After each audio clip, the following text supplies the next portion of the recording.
नमस्कार, स्वागत है आपका आपके अपने यूट्यूब चैनल साहित्य गगन में। आज की जो अपनी क्लास रहेगी वो रहेगी वर्ण विचार की। ये वर्ण विचार इस टॉपिक के बारे में आपने कई बार कई प्रतियोगी परीक्षाओं में सिलेबस में पढ़ा होगा। तो ये टॉपिक ना ही प्रतियोगी परीक्षाओं में स्कूली कक्षाओं से ही शुरू हो जाता है, क्योंकि ये एक आधार टॉपिक है कई चीज़ों से। इसके बाद ही अपने और टॉपिक जो है वो करते हैं, जैसे कि हमने अकेला वर्ण किया, उस पर विचार, क्या वर्ण विचार, वर्णों के बारे में जाने कि वर्ण होते क्या हैं, स्वर क्या होते हैं, व्यंजन क्या होते हैं, वर्ण आपस में जुड़ के क्या बनते हैं, ये आपस में एक कड़ी पूरी जुड़ी हुई है। तो ये सिर्फ प्रतियोगी परीक्षाओं के लिए नहीं, सिर्फ स्कूली कक्षाओं के लिए नहीं, ये हर जगह ये टॉपिक काम आता है और ये व्याकरण का आधार है। तो आज अपने वर्ण विचार टॉपिक को शुरू करेंगे। तो चलिए, ये जो आप बोर्ड पे देख रहे हैं, मैंने इसका थोड़ा सा इंट्रो आपके सामने रखा है। वो ये है कि मुख से निकली ध्वनियों को जिन सांकेतिक चिन्हों से प्रदर्शित करते हैं उसको क्या कहते हैं, वर्ण।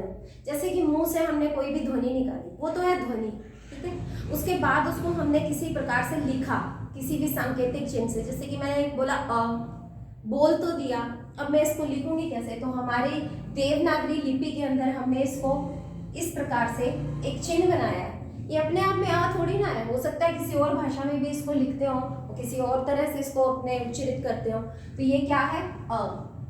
इस लाइन का, इस पंक्ति का ये मतलब है किसी भी भाषा के मूल लिखित अखंडित ध्वनियां, एक तो वो मूल होंगी, उसके बाद क्या होंगी, वो अखंडित, उसके टुकड़े नहीं किए जा सकेंगे, तो वो क्या कहलाएगी, ध्वनियां, वर्ण।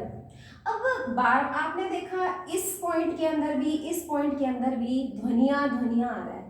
अब ध्वनि क्या है, ध्वनि एक व्यापक शब्द है, कोई छोटा सा शब्द नहीं है, बहुत व्यापक शब्द है ध्वनि। जो भी मुख से उच्चारित हो रहा है, मैंने मुख से कुछ भी उच्चारित किया, ना कि सिर्फ यही नहीं कि अ उच्चारित किया, आ उच्चारित किया, क ख ग घ ङ, मैंने उच्चारित किया चप चप टप टप खप खप। बच्चा, बच्चा भी जो आवाजें निकालता है, इसको क्वीन कहते हैं, वो भी तो एक ध्वनि है। पंछियों की आवाज ध्वनि है, जानवरों की आवाज, किसी भी प्रकार की वाहनों से निकली आवाज, वो भी क्या है, ध्वनि है। तो ध्वनि एक व्यापक शब्द है। जो भी मुख से उच्चारित हो रहा है, मुख से जो उच्चारित हुआ वो क्या है, ध्वनि है। जो भी हमें सुनाई दे रहा है इस ब्रह्मांड के अंदर, इस विश्व के अंदर हमें कुछ भी जो सुनाई दे रहा है वो ध्वनि है। सारे स्वर और व्यंजन क्या हैं, वो ध्वनियां हैं। ऐसे नहीं है कि सिर्फ स्वर ध्वनि है, कईयों को इस बात में बहुत ज्यादा डाउट रहता है कि सिर्फ स्वर ध्वनि है, नहीं। जैसे अपने स्वर, जैसे जो संगीत के जो संबंध रखते हैं जिस विषय से, संगीत से, तो उनके लिए तो स्वर क्या है, सा रे गा। तो हम सिर्फ स्वरों की बात नहीं कर रहे, यहाँ हमारे हिंदी व्याकरण के अंदर दोनों के दोनों स्वर और व्यंजन दोनों क्या है, ध्वनि।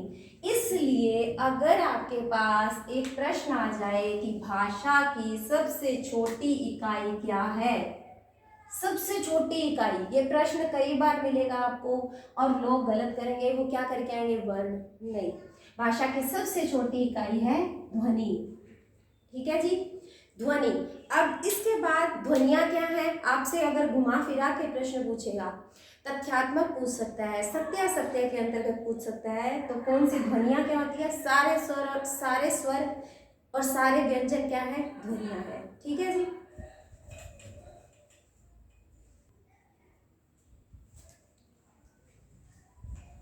अब अपने आगे देखते हैं कि किसी भाषा के व्याकरण ग्रंथ में 3 तत्वों की आवश्यक विवेचना की जाती है, जिसके अंतर्गत हम वर्ण विचार की विवेचना कर रहे हैं। हमने जान लिया कि भाषा की सबसे छोटी इकाई क्या है, ध्वनि। और क्या है, 3 जो अंग हैं जिनकी विवेचना की जाती है, वो है वर्ण, शब्द, वाक्य। वर्ण क्या होते हैं हम जान चुके हैं, इसको एक बार फिर से कड़ी से देखते हैं, क्योंकि हमने वर्णमाला तक पहुंचना है।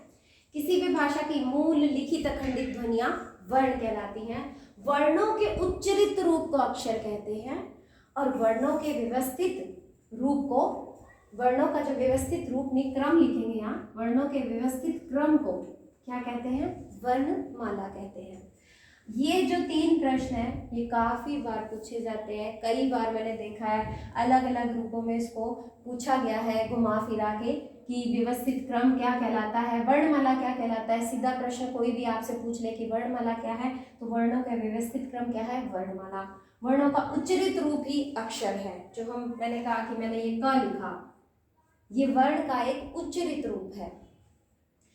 हिंदी वर्णमाला की बात करें तो हिंदी वर्णमाला के अंदर दो प्रकार के वर्ण हैं। आप सभी जानते हैं कि दो प्रकार के वर्ण कौन कौन से हैं। एक तो है स्वर, स्वर कितने हैं हमारे 11, और व्यंजन, व्यंजन कितने हैं 33।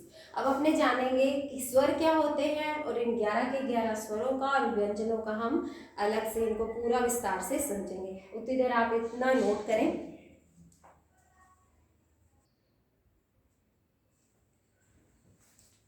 आपने वो नोट कर लिया होगा। इसके बाद अपने देखते हैं कि वर्ण कितने प्रकार के होते हैं हिंदी में। हिंदी में वर्ण है स्वर और व्यंजन कितने प्रकार के, 2 प्रकार के। स्वर किसे कहते हैं, बहुत ही महत्वपूर्ण है ये टॉपिक पूरा का पूरा। मैं आपको कहूँ कि ये प्रश्न पूछा जाता है, प्रश्न कोई भी प्रश्न इस टॉपिक में से कहीं भी आ सकता है, तो आप एक भी लाइन इसकी स्किप ना करें और वीडियो को प्लीज पूरा जरूर देखना और अपने नोट्स जरूर बनाना। हाँ जी, स्वर ऐसी ध्वनियां जिनका उच्चारण करने में अन्य किसी ध्वनि की आवश्यकता क्या नहीं होती। ठीक है, अन्य किसी ध्वनि की आवश्यकता नहीं होगी जब हम स्वरों का उच्चारण करेंगे। और वे ध्वनियां जिनका उच्चारण करने में स्वरों की सहायता होती है या स्वरों की सहायता से ही उनका उच्चारण होता है, वो कौन से कहलाते हैं, व्यंजन। अब स्वर और व्यंजन के अंदर हमें फर्क पता चल गया। हिंदी में जो स्वर है वो कितने हैं 11, और जो व्यंजन है वो कितने हैं 33। व्यंजन वर्ण कितने होंगे 33 होंगे। यहाँ व्यंजन ही लिख लेते हैं। अब अपने विस्तार से सबसे पहले पढ़ेंगे स्वरों के बारे में। व्यंजनों के बारे में हम इनको जो इनका वर्गीकरण करेंगे अलग से करेंगे। इनको अपने सबसे पहले देखेंगे कि ह्रस्व स्वर कौन से होते हैं, दीर्घ स्वर कौन से होते हैं, मूल स्वर कौन से होते हैं। ऐसे आपने बहुत सारे जो शब्द हैं वो सुने होंगे। इनको अपने एक एक क्रम में व्यवस्थित करेंगे कि कैसे प्रश्न पूछा जाता है कि ह्रस्व स्वर क्या है।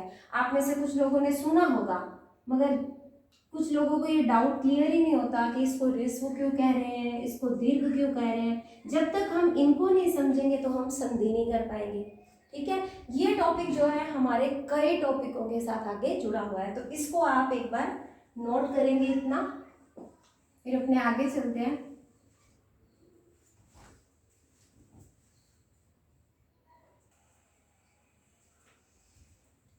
अब अपने देखेंगे कि स्वरों का वर्गीकरण किस प्रकार से है। स्वर जो है वो आपको मैंने बताया कि ह्रस्व स्वर और दीर्घ स्वर में उनका बांटा गया है।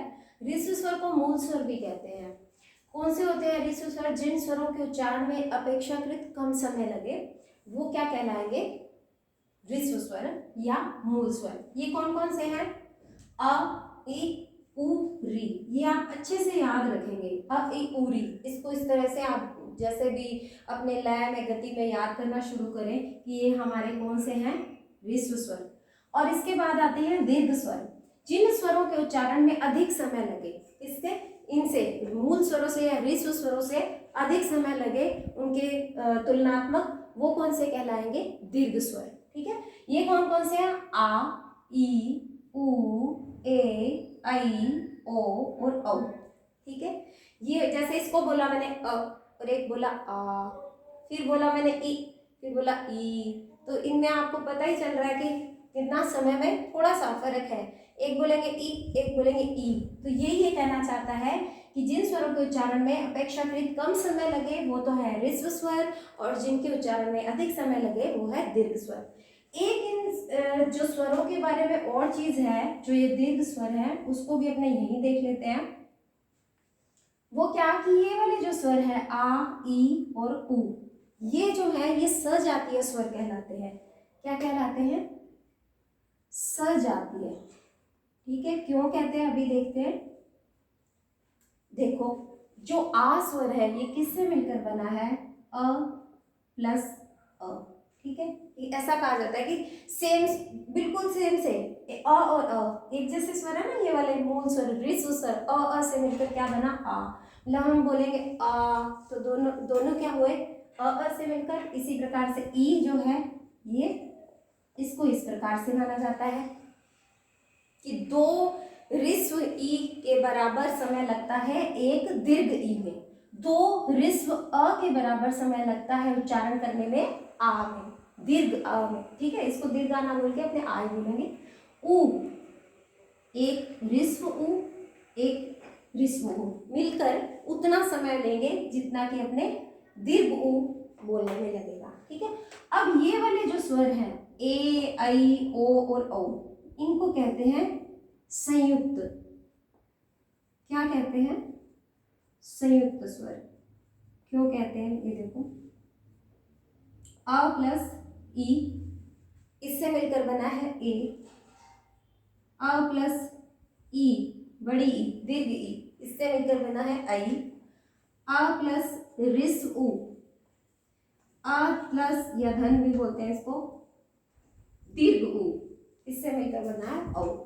इसलिए इसको कहते हैं संयुक्त स्वर, कि ये दो अलग अलग स्वरों से मिलकर बनते हैं। इसको आप नोट करें, मोस्ट इंपॉर्टेंट है, इससे भी प्रश्न आता है और ये हमारे संधि के अंदर ये नियम आगे काम आएगा, तो इसको अपने यही अच्छे से सीख लेते हैं। एक चीज और इसमें है, इन जो स्वरों की मात्राएं जो हैं लगती हैं, हमें पता है कि अ को छोड़कर और सबकी मात्राएं लगती हैं, और इन स्वरों की भी मात्राएं लगती हैं। इनकी मात्रा है क्या, कौन सी? इस प्रकार से, इसकी इस प्रकार से और इसकी इस प्रकार से।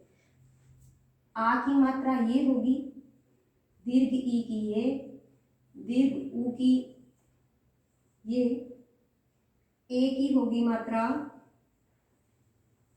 इस प्रकार से, ऐ की होगी इस प्रकार से, और ओ की होगी इस प्रकार से। ये भी आपको लिखना है। तो अपने दीर्घ स्वर संधि जब करेंगे वहां हमें ये मात्राएं और इस प्रकार से ये जो उन्होंने बनाया है ये नियम, वो भी काम आएगा। इसको आप नोट करें। आप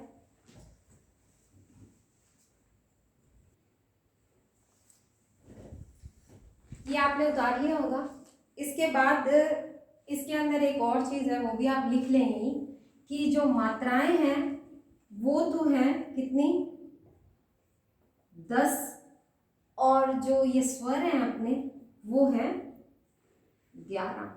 ठीक है, ये भी बहुत इंपॉर्टेंट है, इसको लिख लें। और ये तो हुआ अपना वर्गीकरण उच्चारण करने के, जैसे हम स्वरों का उच्चारण करते हैं उसके काल मान के आधार पर भी। किसी को अपने मैंने आपको बताया जैसे कि स्वर को अपनों उच्चरित किया, उसके उच्चारण करने में कितना समय लगा, ये तो हो गया उसके आधार पर वर्गीकरण। अब इसके आगे भी स्वरों के वर्गीकरण है, जैसे कि आपने सुना होगा कि कंठ स्वर है, वो उन स्वरों के उच्चारण, उन स्वरों का जो वर्गीकरण है वो हम करेंगे इसके बाद, जो अपने करेंगे अगली वीडियो में। आज की वीडियो में बस इतना ही, अपने अगली वीडियो में मिलेंगे। धन्यवाद, थैंक यू सो मच। आप अपने घर रहिए और सुरक्षित रहिए, और कोविड-19 का जितने भी प्रोटोकॉल है उन सभी का पालन करिए।